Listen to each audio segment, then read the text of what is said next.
Our message for today is entitled Shouting, Speaking, Singing. How many of you have ever felt distant from God, or maybe even felt like He's left you abandoned altogether? Have you ever been depressed? Felt like there was no hope in a situation, like the world was closing in on you? Maybe a family member died or a relationship fell apart. Maybe you were in some sort of financial trouble. Imagine the worst situation you've ever been in and remember how it felt as I share with you the words of Psalm 13. How long, O Lord, will you forget me forever? How long will you hide your face from me? How long must I wrestle with my thoughts and every day have sorrow in my heart? How long will my enemies triumph over me? Look on me and answer, O Lord my God. Give light to my eyes, or I will sleep in death. My enemies will say, I have overcome him, and my foes will rejoice when I fall. But I trust in your unfailing love. My heart rejoices in your salvation.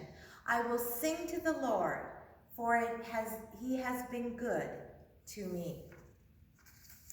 I hope that I've read this psalm in a way that I wanted to represent the three sounds or the three emotions coming from me.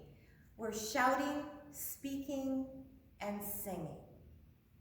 As we look at the first two verses of this psalm, I envision the psalmist screaming, shouting, crying out in agony to the Lord about what's going on in his life.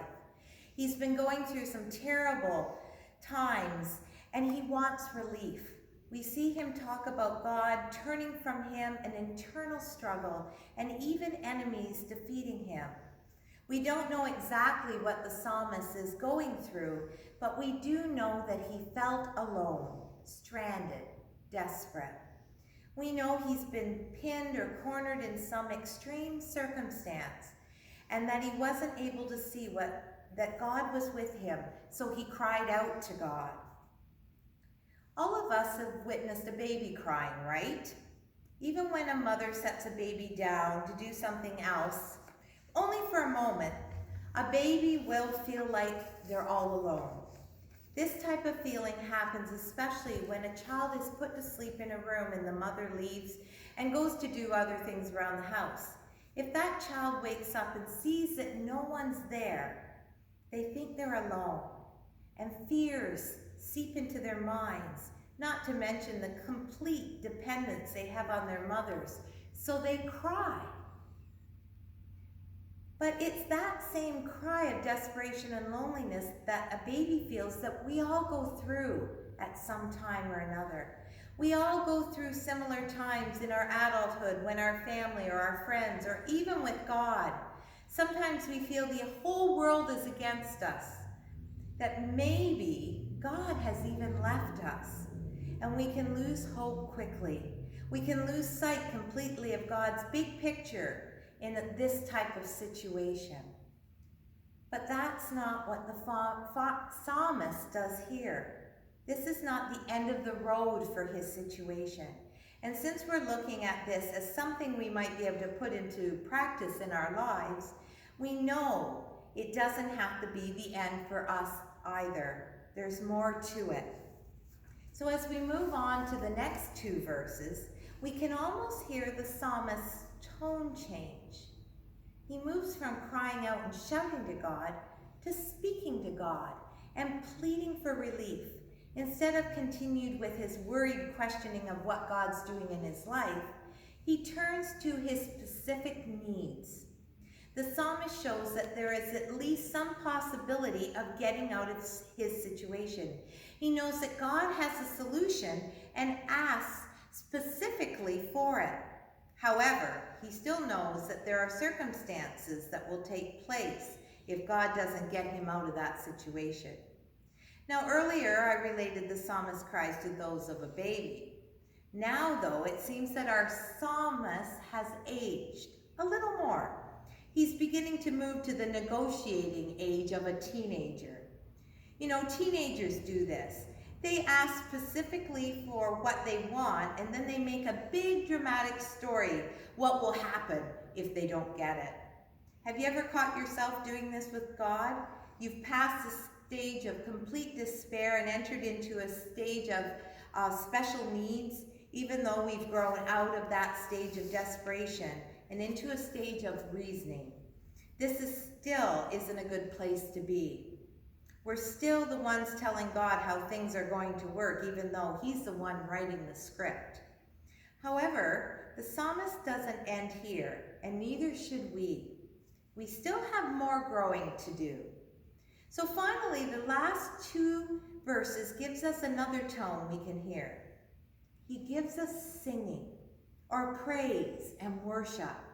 He shows us that despite everything that has gone wrong through and up to this point, you're still probably going to go through it, but you're trusting God to be with you throughout it.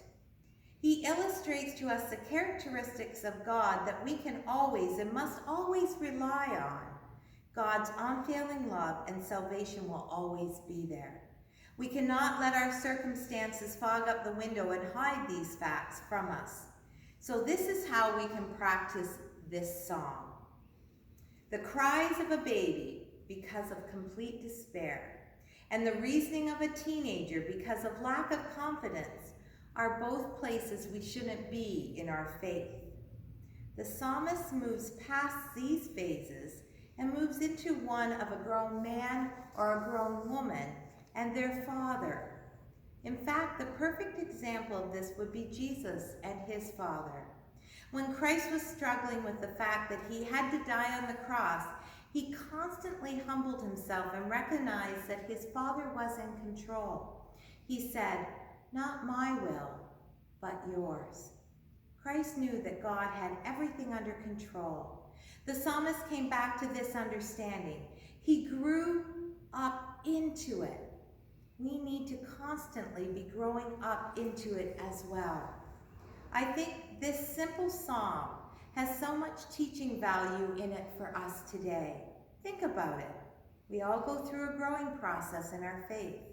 For the most part, it's not just a one-time process either. It happens over and over again every time we hit a brick wall in our lives. We end up going back to that age of infancy filled with doubt and fear. Then we might grow into the age of adolescence and try to reason or bargain with God and tell him what to do. This isn't really a problem though, as long as we keep growing. The way we need to put this psalm into practice is to keep growing in confidence in God. We need to always come back to the place where we can trust his unfailing love and rejoice in his salvation. A place where we can always sing to the Lord because we know he has been good for us.